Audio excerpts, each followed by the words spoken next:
I'm gonna make him an offer he can't refuse.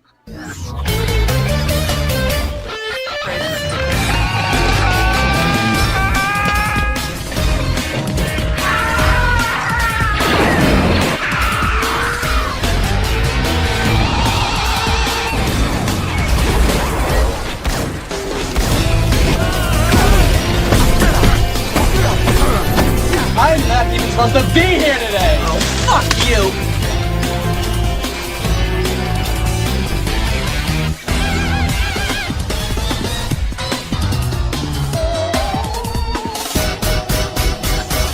Come on, you want me to drive? You're supposed to be suicidal. Remember, I'll Anybody drive. a drive? Get in the car. Fuck me in the ass. Fuck you, you fucking stupid cunt.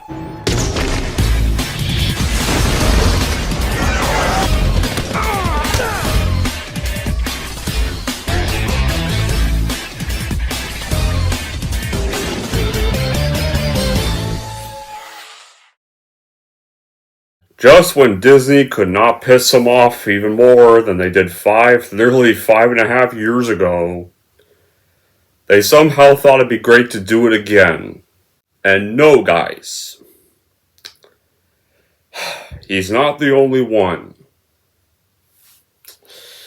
And now, before I start this rant, you're wondering, I thought you were going to see this. Why would you give Disney money to see this? Guys, I had a free movie pass. So, I figured I'd use it for that.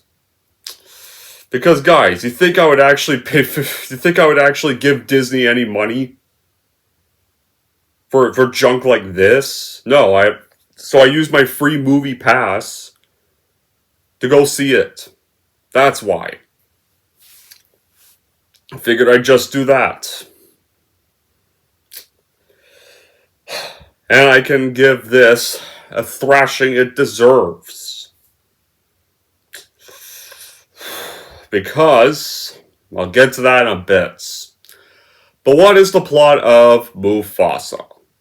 Well, cause apparently, remember, if you're from a Disney movie, if you're a villain in a Disney movie, remember, you either need a backstory, or you need to be sympathetic, or you need an origin to explain your reasons why you're evil. This is a prequel about Mufasa and Scar. Mufasa starts off as this young lion cub separated from his parents by a flood. Then he finds himself rescued by this other cub named Taka, aka who's soon to be Scar. They form a strong bond despite their differing backgrounds, and their friendship gets tested when a threat to their pride forces them to confront their past and determine their true loyalties. So yeah.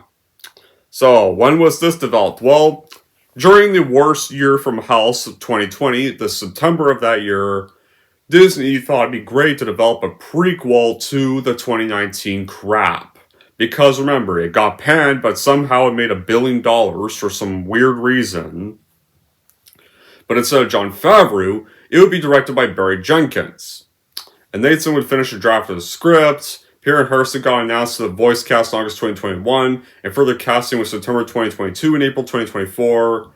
And it got announced when its official title was revealed in September 2022 at the Disney Expo announcement of that year. But then suddenly, because the strike happened, production slowed down during July 2023. And of course, this film, last minute clearly, I'll get to that later, is sadly dedicated to James Earl Jones because sadly, James Earl Jones had died last year, 3 months before this movie came out.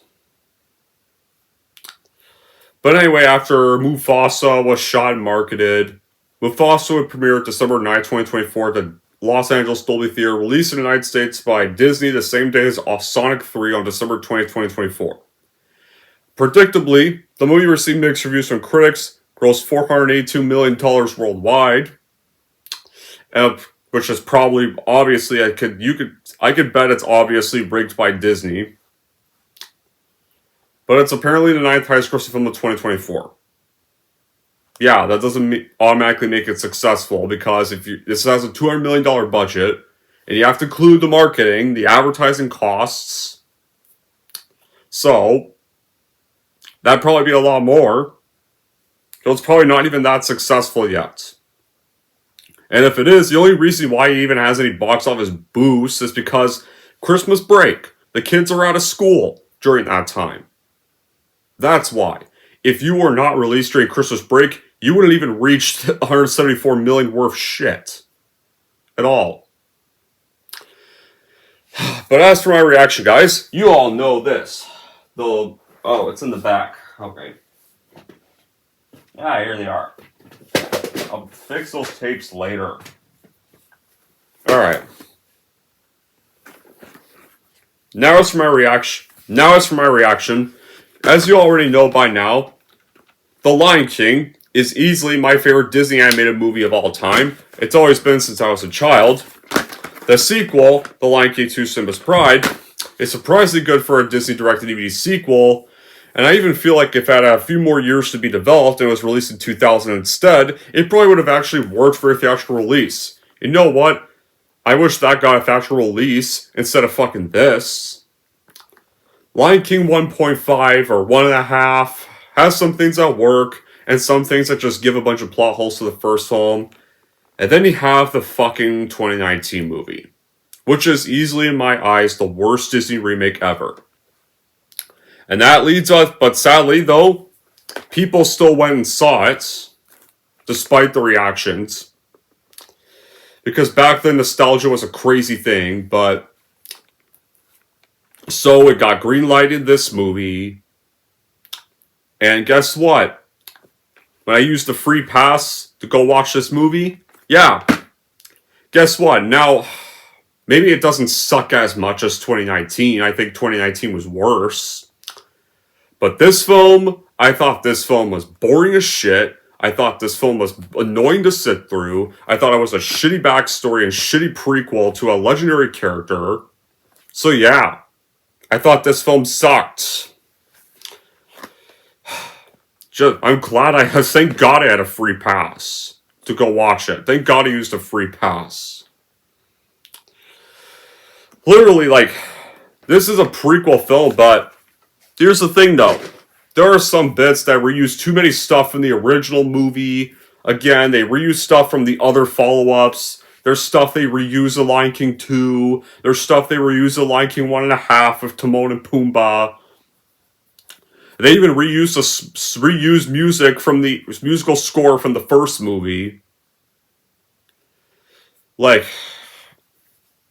I know it's a prequel, but even I've seen better prequels that had some originality to them. This lacked originality still. What's with this whole story? This storyline did not make any sense, and there's a bit where there's apparently snow, and this is set in Africa, so why the fuck is there snow in Africa? Makes no sense, and apparently what this is telling us, Scar and Mufasa, you were never brothers to begin with. But literally in the original 1993 animated movie, when Scar first entered, remember when he said, I was first in line until a little hairball was born? You remember that? So, it's obviously implied that Scar was apparently older, Mufasa was born, and they were both born in the same pride, but this movie, no, that did not happen! That never happened at all, they were never born together!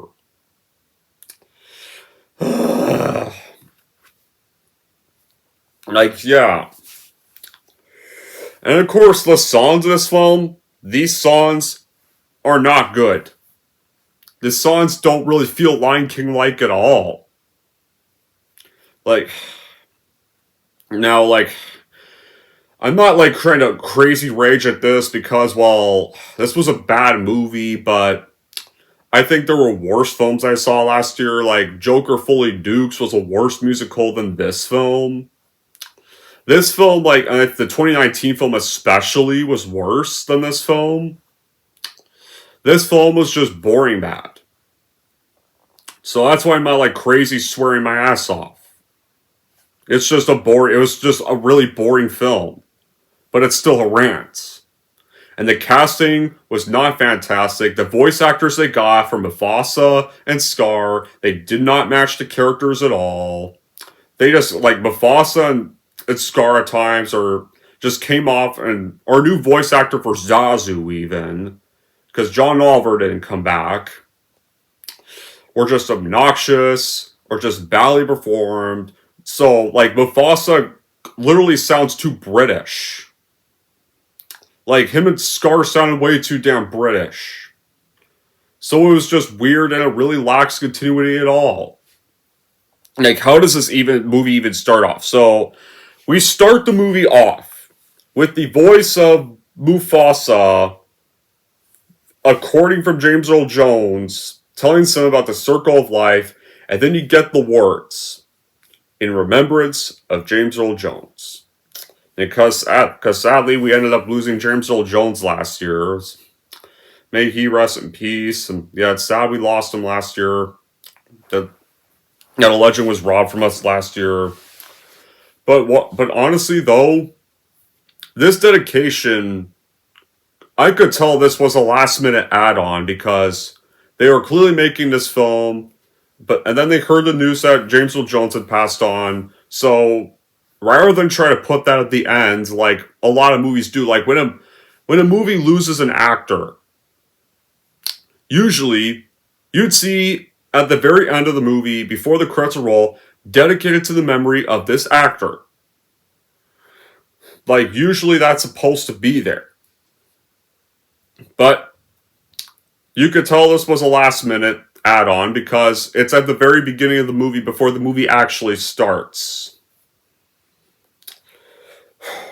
I mean,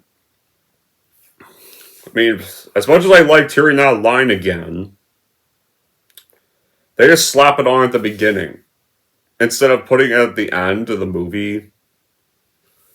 Like, but then we get to the actual movie where Donald Glover Simba from the 2019 crap, he's addressing his subjects, and a great thing is coming, our opening song number, which is like pretty much the one song number of the movie that actually feels Lion King related. That was probably the only song that actually felt like a Lion King kind of song.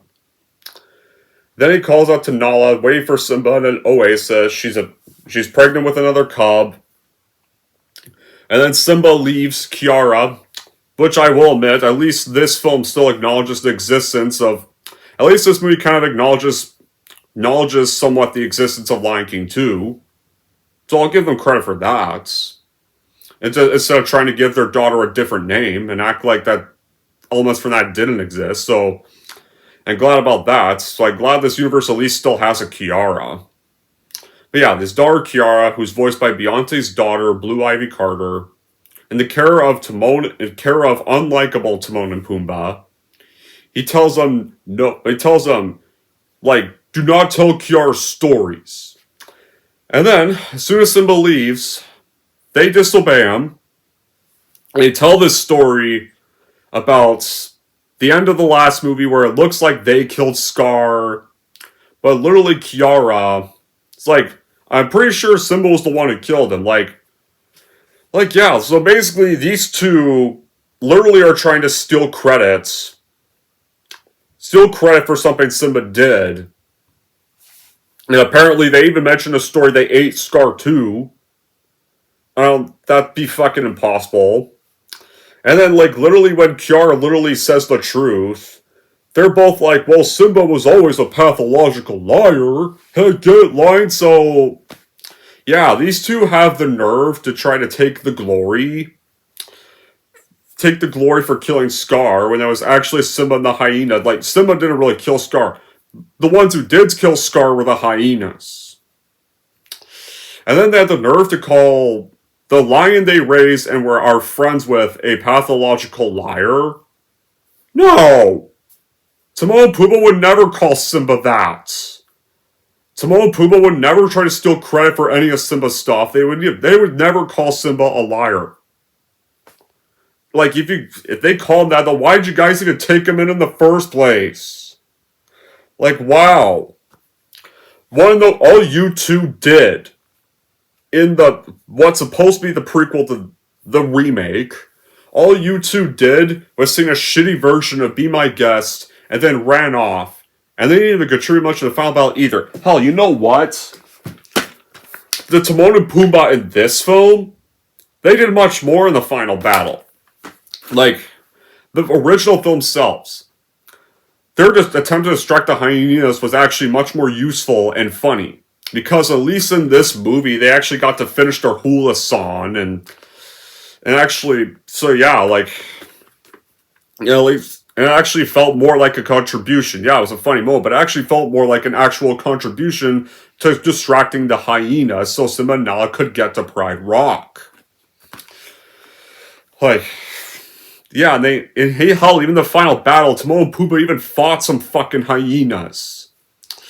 Like, but eventually, when Timon got outnumbered, he ran to Zazu's prison. But then Pumbaa showed up and actually knocked the hyenas out of the fucking way and actually saved both of them. So they actually did shit in the cartoon. And they didn't try to steal the fucking credit either. But then Rafiki arrives and announces he'll tell a real story about the backstory of Mufasa, and that's where we get to our actual plots. So, we get to our actual prequel story plot where Mufasa, who's played by Ling and Brill Rankins, in a bad performance, he's living with his mother Althea, voiced by Annie Kanuni Rose, and his father Masago, voiced by Keith David.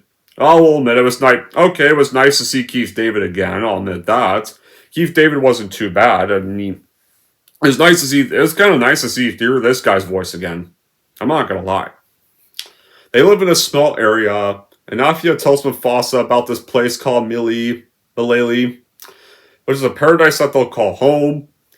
Then a rainstorm happens, and the animals are happy because there's a drought going on, but then the water begins to rise, and a flood then sweeps everyone away. Masako rushes to save Mufasa, but this elephant crashes into the dam, so Mufasa gets swept away.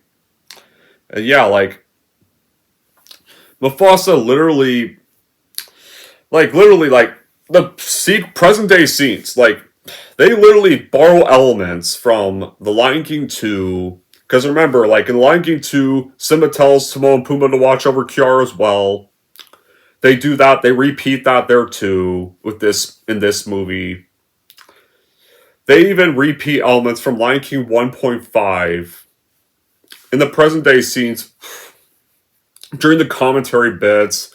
More on that a little later.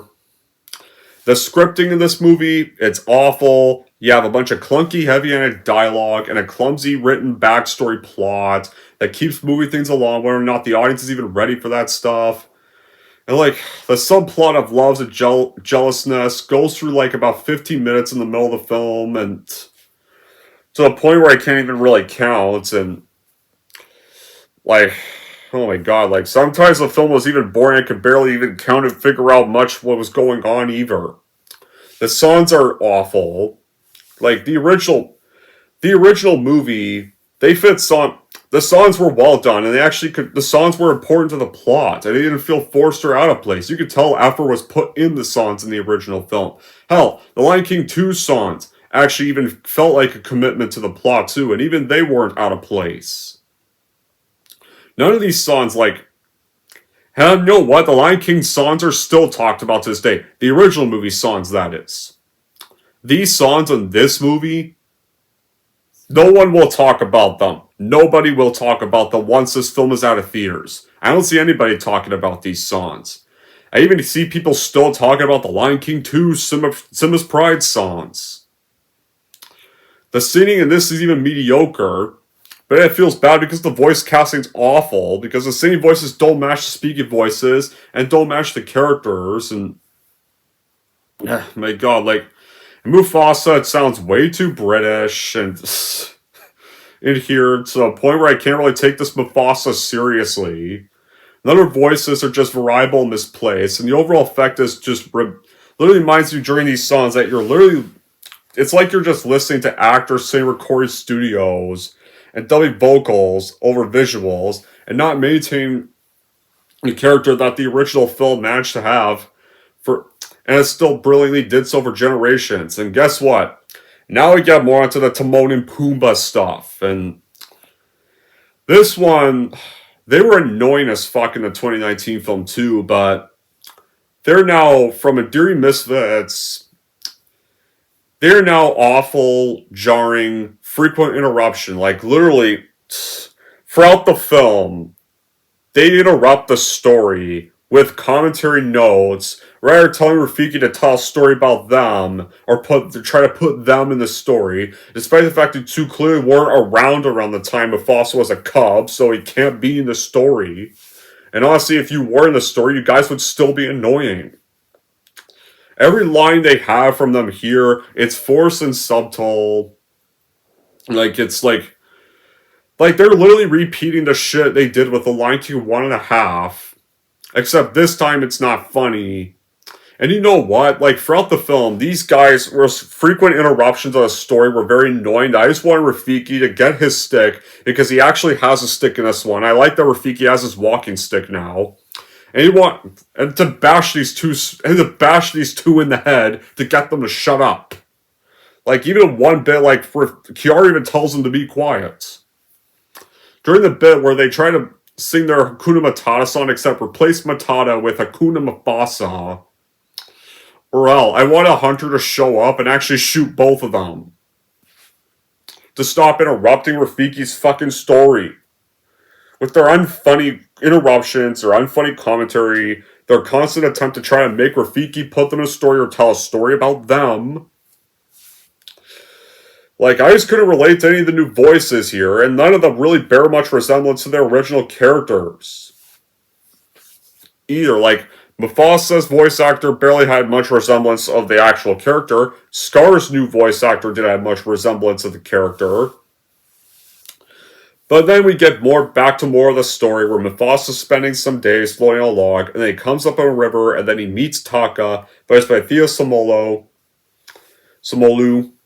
And two crocodiles try to eat Mufasa, but Taka pulls him out of the river and throws his paws down, like how he clutched his paws into Mufasa before he threw him to his death. He pulls him out of the river, then Taka's mother scolds Taka for associating with a stray, but Taka convinces his mom, let Mufasa follow us, he has no way home. So, she lets him, and they return. Taka's father meets Mufasa. Me like, you're an outsider. You can't come into our pack. Beat it. Yeah, he won't take him in because he's an outsider. But Taka's mom stands up for Mufasa. Bossy decides, alright, fine. You can stay if you win this race with Taka to a dead tree. If not, you're out of here. Or actually, no. If not, I'm going to eat you. Yeah, of course, because remember, this is a backstory. Scar has to be sympathetic. Because Scar has a shitty, strict father. Because remember, if you're a Disney villain, you need to be given a sympathetic backstory. And seeing like Mufasa lagging behind, Taka decides to let him win so that he can stay. But Abasi says, alright, you won, but you have to stay with the other females and not with us. And Taka's happy to have someone like Mufasa since he always wanted a brother. Although, in the original film, it's kind of clear that Scar actually hates his own brother. Here, so this really makes no sense. Yet then years pass. Mufasa, now voiced by Aaron Pierre, and Taka, now voiced by Kevin Harrison Jr., they're inseparable. But Scar's overly shitty dad looks down upon Mufasa and even tells Taka, this guy's gonna betray you one day. So he can become king. You're bound to become king. And teaches him the wrong ways of being king. And stuff, like just lounging and not trying to do much. Mufasa has to stay close to Eshi. Has come to view him as a son. Still wants to reunite with his parents though. Then the pride gets attacked by two white, cocaine-dipped lions, belonging to a group called the Outsiders. Mufasa goes to defend Ishi, but Taka panics and flees because apparently a bossy Tom that he has to stand. They can't really do much. Mufasa battles one of the lions, but then Sachu and fatally wounds Sachu. The other lion retreats. Taka's ashamed of himself for running away, but Abasi shows Mufasa respect finally just because he saved Eshi. So, suddenly now, likes Mufasa, hated him at first, but then suddenly likes him. That really makes no sense. But oh well, whatever. It's Disney. They're known for shitty writing in today's world. But then Obasi sends a scout to track down the outsiders. And the scout sees him going to the leader, Kairos, our main villain in the movie, voiced by Mads Mikkelsen, who rules with his two sisters, Akua and Amara. Kairos is mad that the lion left Sachu for dead, and immediately has the other lions tear him apart. So the scout goes back and warns the other outsiders to have two lions for one of them, and they're going to be going their way, and like, okay, fine, I get Korean prequel is hard, but this storyline doesn't really already makes no sense. Like, one of the great things about the original 1993 movie was their African-style music. Like it was nice for some of it to at least be, not all of it was, but like all the songs in that were catchy. Like the songs in this, I already can't remember a single fucking song how it goes. I remember the original songs very well. These songs just come in randomly, and I don't seem as catchy. The songs in the original, they came at the right times. They contributed to the whole point of the scene. Like the Circle of Life in the original, that's done to kickstart the whole plot, kickstart the setting of Pride Rock, kickstart the whole story. Can't Wait to Be King shows kind of Simba how excited to be king and trying to ditch Zazu so they can go to the elephant graveyard. Be prepared. Actually showcase how evil Scar really is and his sinister plans to kill Mufasa. Hakuna Matata, sung by Timon and Pumbaa, actually is done to teach Simba to not think too much about the past and stuff, and that's also their phrase. So they're teaching Simba their phrase and stuff. Can you feel love tonight? That's because Simba's reunited with Nala, and so it shows them actually happy to see each other again. So yeah, the songs in the original actually contribute something to the story. These songs just don't. They're just there because we're a Lion King movie. We need to have songs. So we just put random songs. And the characters are rushed. Taka's dad hates Mufasa, but then saves his wife. Suddenly, okay, you know what? I like you now. And you have my respect. Makes no sense because he's like, he can't stay with us. He's an outsider. Because Taka's dad's an asshole. And Sarabi in this movie, who I'll get to her later, she don't have much development either. And also, like, this movie doesn't even show Scar met the hyenas either. Like, yeah, they don't show that at all.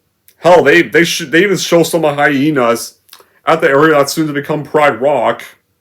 So why were they there? How did they get banished? We never know.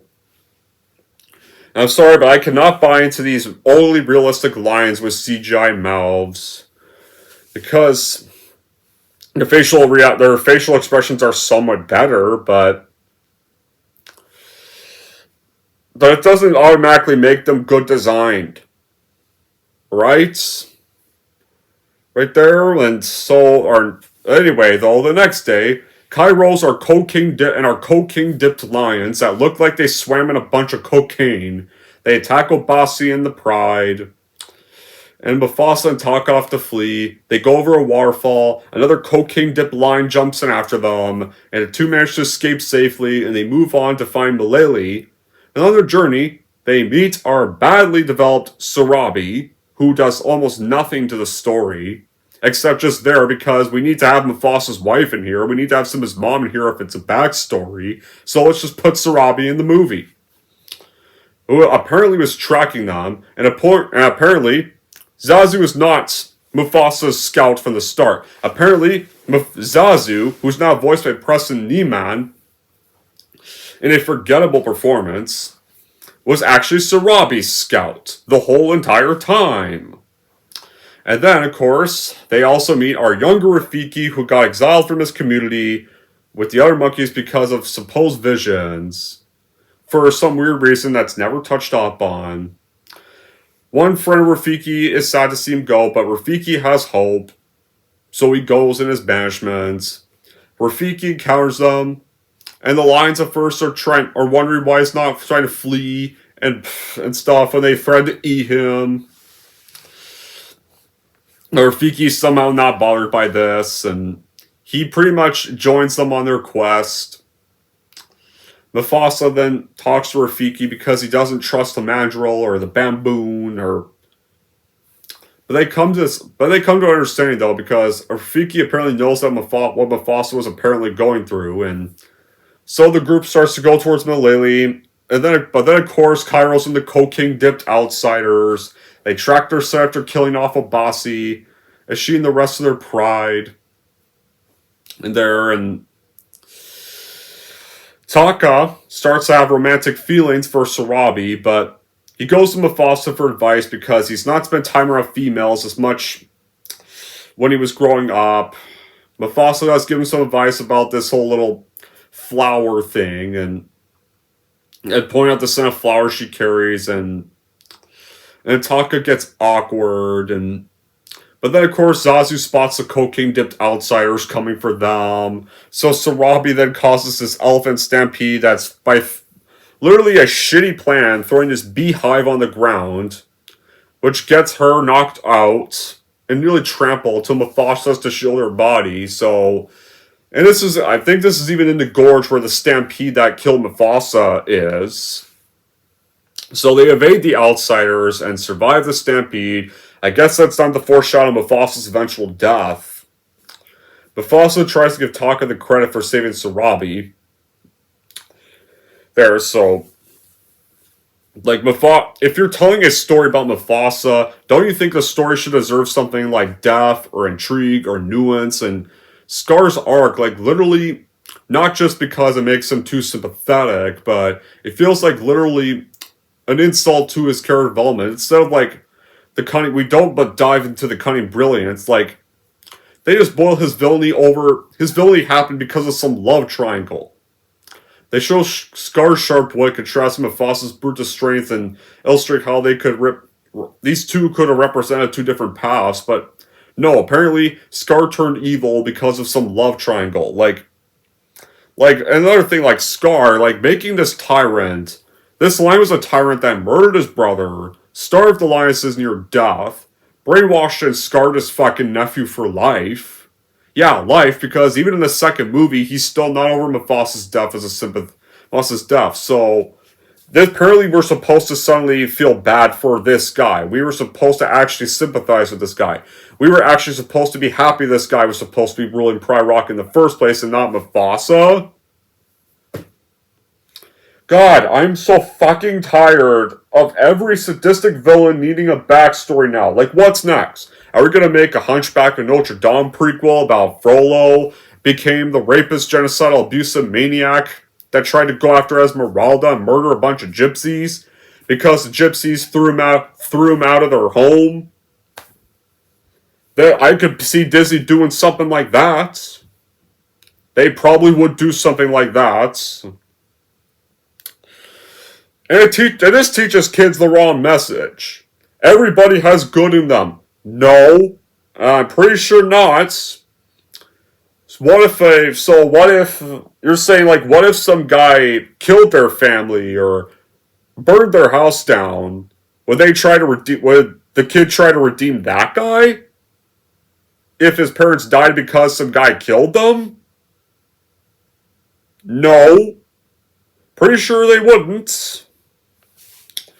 I'm pretty sure the guy would actually get punished and go to jail for life.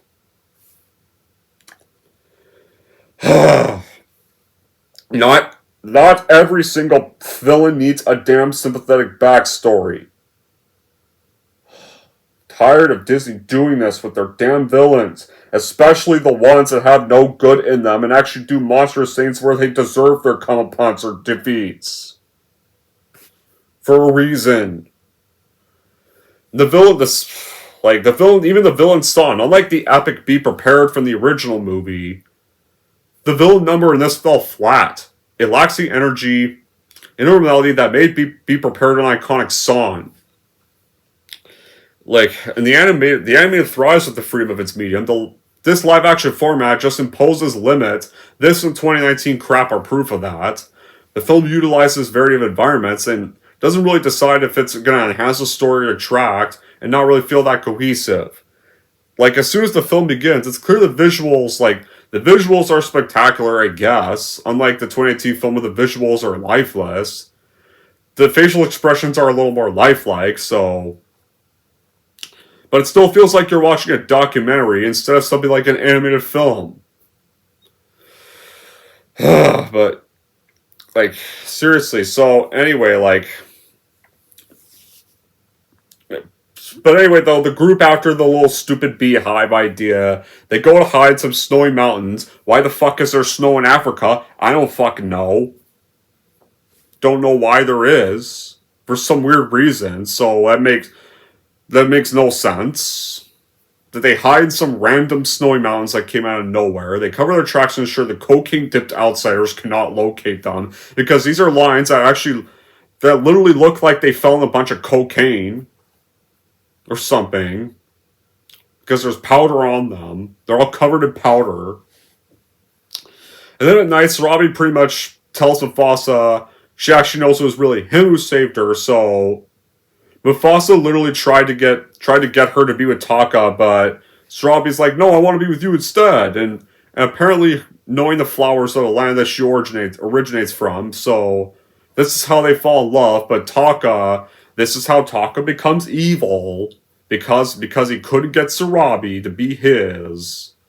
He sees this, he feels betrayed, so he locates the cocaine-dipped outsiders, he forms an alliance with them to bring Mufasa down. So this is how he becomes a villain. Fuck off. Stupid Disney, man. The group then makes it to Maleli. And it's as beautiful as Mufasa imagined it would be. Once they get there, the animals see, you're going to probably bring danger to us. Well, that proves out to be true, though, just as Mufasa tries to negotiate that he's not doing that, because Kairos and the cocaine-dipped outsiders track them down, because Taka left clues behind for them. Mufasa learns Taka's responsible. It's just vacation. Apparently Mufasa took everything that was meant for him. I'm pretty sure, what? That's weird. Suddenly now this guy's being like this? I thought these two were inseparable. I thought that apparently Mufasa tried to get Sarabi to be with you, but Sarabi's like, no, screw that, I want to be with you instead. And so there's no build up to this being evil at all. But yeah, so like that. So after a brief scuffle with the cocaine-dipped leader Kairos, Mufasa goes to rally the animals in the valley to stand together. Though some of them blame him for bringing the cocaine-dipped outsiders to the land, Mufasa falls down to a cave, and then Kairos goes after him, and the other alliances led by Sarabi, they fight back against the cocaine-dipped outsiders. Taka finds Mufasa and Kairos, they jumps in and take a swipe knife from Mufasa, and that causes Kairos to slash his face and give Taka his scar. Apparently this is how he got that iconic scar now.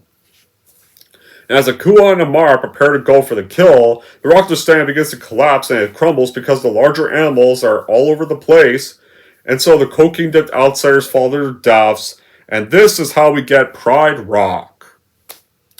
We got Pride Rock apparently Pride Rock became the land it is from a scuffle.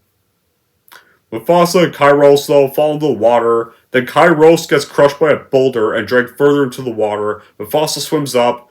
Taka wants to let Mufasa drown, but he realizes his mistake and pulls him up. The same way he saved him earlier. Because it's once again, we need to, as again, second time, foreshadow how he's going to kill Mufasa. Like, just two further plot points that are not even necessary for the story to happen, and they do not make sense. Like, apparently there's a pride that has a strict rule to eliminate any outsiders. An outsider presents themselves or given a challenge with their life depending on their performance. The challenge they give is to prove they're a threat or a non-threat, but they'll be executed if they're not a threat.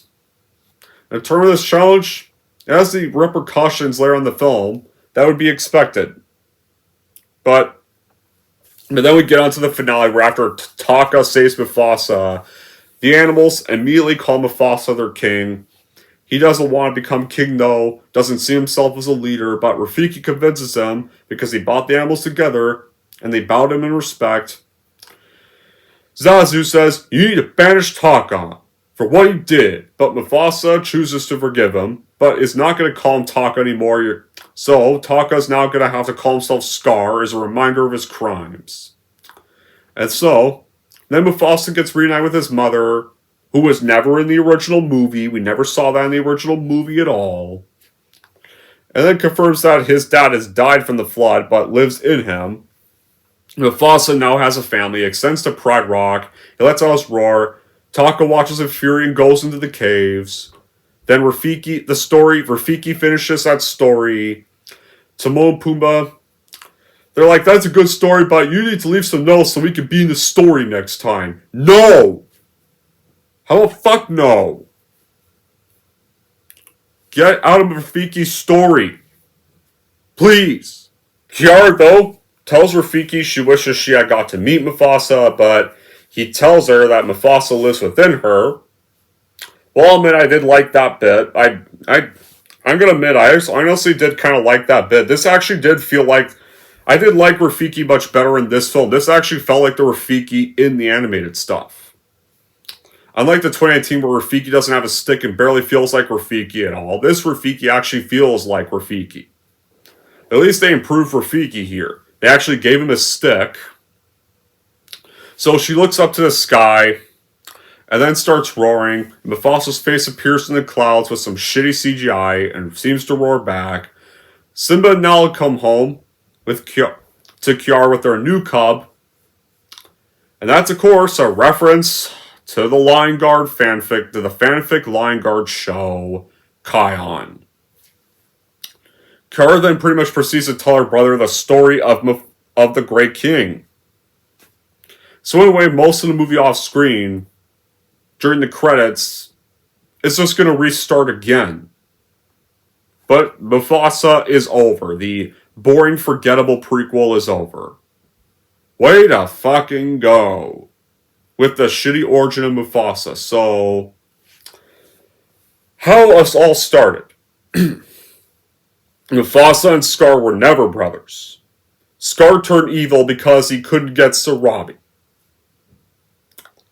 And apparently they both liked each other as brothers the whole time. Even though in the original it's clear Scar actually always hated Mufasa. Oh man, and apparently Pride Rock formed from a fight with lions.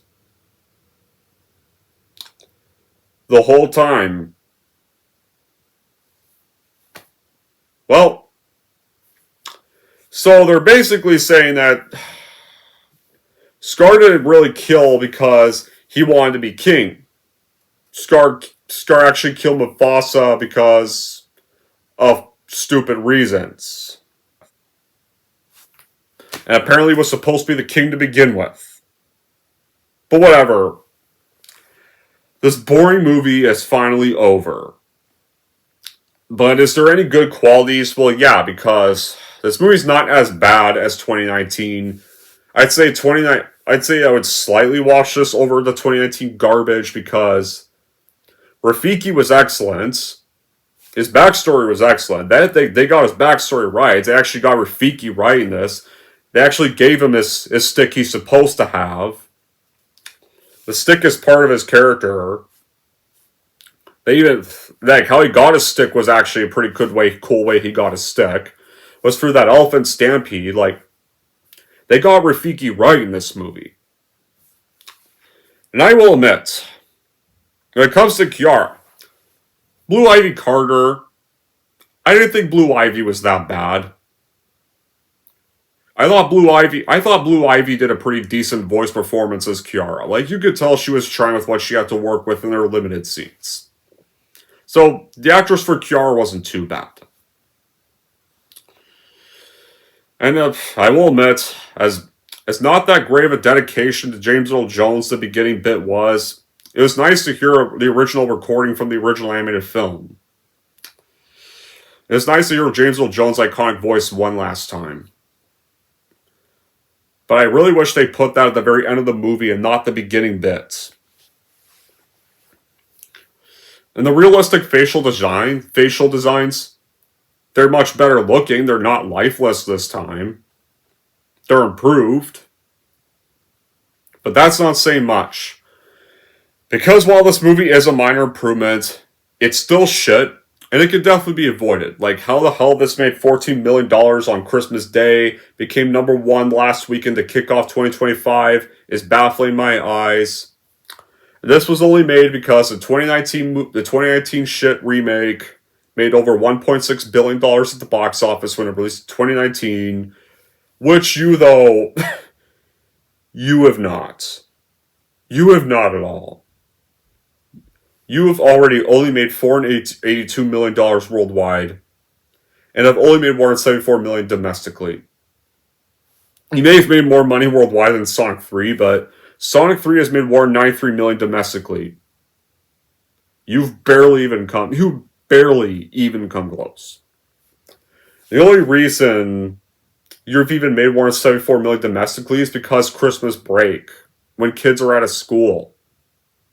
If you were not released during Christmas break, I don't think you'd even reach that much at all. And possibly because Disney might be rigging box office numbers from everything I'm hearing. I would not be surprised if they were rigging box office numbers. I would not be surprised. So in the end, avoid Mufasa because it's a shitty backstory of a great father figure from a great film that does not deserve to be remembered at all and will definitely be forgotten as soon as it leaves theaters. Anyways, guys, that's it for my rant on Mufasa. We're not going to rate Mufasa. Here's how I'm going to rate this movie. So overall, if you care to see how this character became the great ruler character he was, don't. Because all this is a shitty telling of the idea, and it ain't even memorable at all, and it forces you to sympathize with Scar of all characters. And if you're wondering how I'm going to rate Mufasa, I'm going to give Mufasa a 3 out of 10. Alright, there we go, guys. That wraps up my rant for Mufasa that I'm already starting to forget about. Now I'm going to comment in the comments down below what you thought about Mufasa, whether you did like the movie, or whether you also hated it, if you also ended up having to see it. And guys, once again, I will say this. I used a free movie pass to go see it. I used a free movie pass. Just thought I'd do it for this. If I didn't have a free movie pass, I would not even be doing this review at all. Till then, guys, that'll be it for this rant. Thank you all for watching. If you like this, want to see more, don't forget to like, subscribe to Don G. Corleone.